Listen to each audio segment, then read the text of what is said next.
स्वागत छ विद्यार्थी साथीहरूलाई। आज हामी मे माइट मस्ट र क्यान्टको प्रयोग गर्न सिक्ने छौं। जुन कुरा कम्पलसरी इङ्ग्लिश क्लास 11 को युनिट 14 मा रहेको छ र त्यहाँ रहेका प्रब्लमहरूलाई पनि हामीले सल्भ गर्ने प्रयास गर्नेछौं। लौ त आउनुहोस् बुकमा रहेका एक्जाम्पलहरूबाट सुरु गरौं। Study the following sentences. She may or might be in France. You have had a long journey. You must be tired. Neeraj can't be in Gorkha. I saw him this morning. यहाँ यस सेन्टेन्समा she may or might be in France. यहाँ may को alternative might पनि हामी लेख्न सक्छौं। She might be in France. यो possibility हो, सम्भाव्यता, परिकल्पना, आशा। You have had a long journey. You must be tired. B सेन्टेन्समा long journey गरेको कारण must be tired भन्नाले यहाँ must को प्रयोग गरेको छ। must को प्रयोग भनेको जुनसुकै कुरा स्योर छ, सर्टेन छ भने त्यहाँ must को प्रयोग गर्दछ। must को प्रयोग हामी गर्दछौं कि जहाँ सर्टेन छ, निश्चित छ, पोसिबल छ, ट्रू छ भने must को प्रयोग हामी गर्छौं। त्यसै गरेर Neeraj can't be in Gorkha. I saw him this morning. अथवा मैले बिहान उसलाई देखेको कारण ऊ गोर्खा जान सक्दैन। नेगेटिभ सर्टेन्टी हो यो, अर्थात् त्यो गोर्खा हुनै सक्दैन, गएको हुनै सक्दैन किनभने उसलाई मैले बिहान देखेको थिएँ। मस्ट को नेगेटिभ कान्ट भयो। अत यहाँ कुनै कुरा एउटा सम्भावना छ भने मे माइट को प्रयोग र 100% स्योर छ अर्थात् सर्टेन छ भने मस्ट को र मस्ट को नेगेटिभ can't be अर्थात् अनसर्टेन्टीमा can't be हामी प्रयोग गर्दछौं। We use may or might to talk about the possibility of something in the present or in the future. We use must and can't to express certainty in the present. आउनुहोस् अब बुकमा रहेका क्वेशनहरूलाई हेरौं। B. Fill in the blanks with may, must or can't. तीनवटा option छन् यहाँ। may, must or can't मध्ये कुनै एउटा fill in the blanks गर्नुहोस्। Matthew, be at home. I can see his bike in front of his home. यो सेन्टेन्समा उसको bike देखेको छु उसको घरमा भनेपछि ऊ घरमा भएको हुनुपर्छ। त्यसैले म्याथ्यू घरमा छ भन्ने प्रमाण यहाँ बाइकले दिएको छ, सर्टेन्टी छ। त्यसैले यहाँ must सुइटेबल आन्सर हुन्छ। Matthew must be at home. I can see his bike in front of his home. Now B.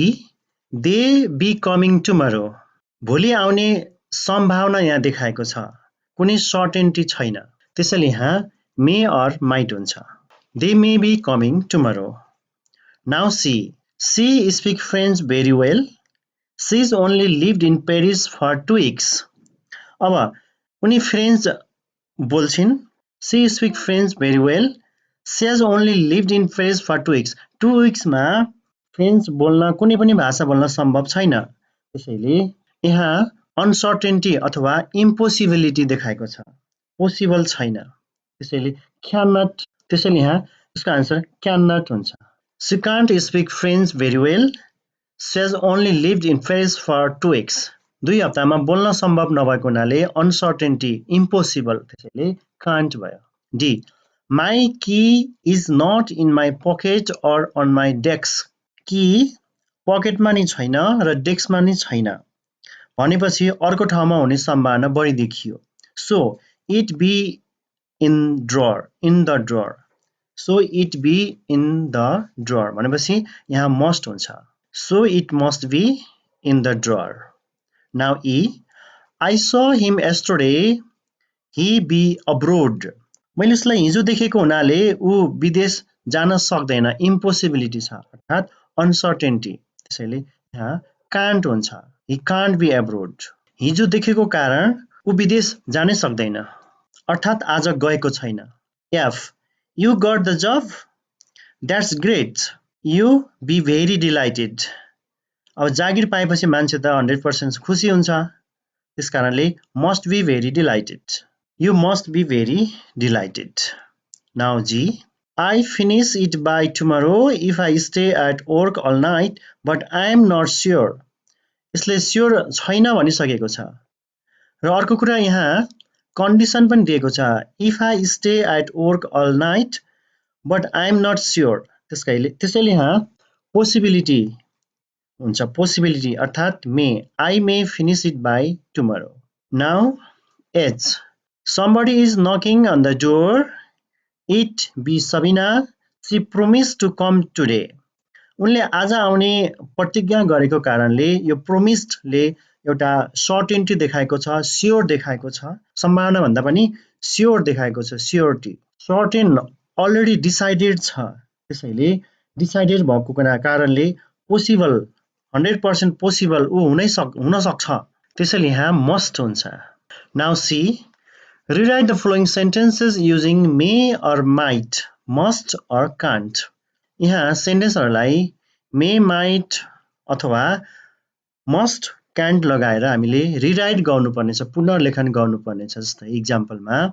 Maybe they went away they might have gone away अथवा they may have gone away question A I am sure he is not going to the cinema today अब यहाँ sure छैन त्यसैले sure नभएपछि I am sure he is not going to the cinema today यहाँ एउटा sure भन्ने शब्दले कुनै कुरा निश्चित छ भनेको देखाएको छ अर्थात् उ सिनेमा हेर्न जाने छैन यो नेगेटिभ फर्ममा छ अब मस्ट भनेको पोसिबल सर्टेनिटी ट्रु को लागि मस्ट प्रयोग गरिन्छ भने यसको जस्ट नेगेटिभ भनेको कान्ट हुन्छ त्यसैले यहाँ कान्ट हामीले बनाउनु पर्ने हुन्छ किनभने यो सेन्टेन्स नेगेटिभ सेन्टेन्स हो र स्योर लागेको छ सर्टेनिटी प्लस नेगेटिभ त्यसैले कान्ट यसको आन्सर हुन्छ he can't be going to the cinema today now B perhaps she knows the answer यो perhaps भन्ने हिन्टले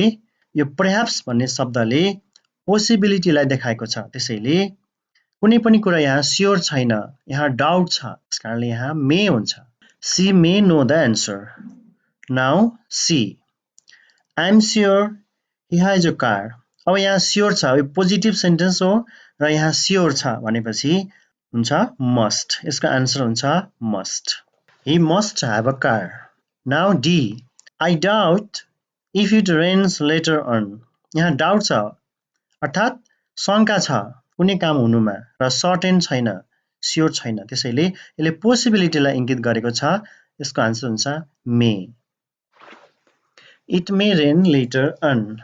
Now E. Perhaps she wants to be alone. यहाँ पनि perhaps छ सर्टेन छैन possibility को कुरा गरेको छ डाउट को कुरा गरेको छ त्यसकारणले यहाँ पनि मे हुन्छ She may want to be alone. Now F. I am sure Harina is in her office. यो सेन्टेन्स एफर्मेटिभ सेन्टेन्स पोजिटिभ र यसको यहाँ स्योर छ अर्थात् कुनै पनि कुरा स्योर छ ट्रु छ सर्टेन छ त्यसैले यसको मस्ट हुन्छ Harina must be in her office okay thank you तपाईहरुलाई यो भिडियो हेल्पफुल लाग्यो भने साथीहरुलाई शेयर गर्न सक्नुहुनेछ र सब्स्क्राइब गर्नुभएको छैन भने सब्स्क्राइब गर्न सक्नुहुनेछ